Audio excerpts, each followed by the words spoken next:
Tomato ravioli.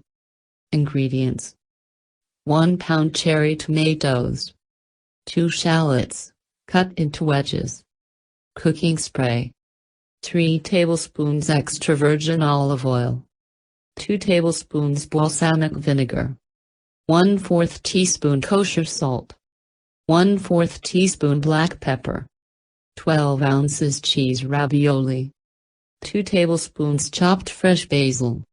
Directions: preheat oven to 425 degrees. Have half of tomatoes. Arrange cut tomatoes, whole tomatoes, and shallots on a jelly roll pan coated with cooking spray. Drizzle with 1 tablespoon oil. Toss.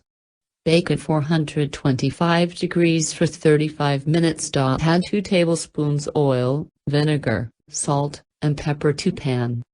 Bake 10 minutes. Cook ravioli according to package directions, omitting salt and fat. Drain ravioli, reserving 1/4 cup cooking liquid. Add ravioli to tomatoes, toss. Add cooking liquid, if needed. Garnish with chopped basil.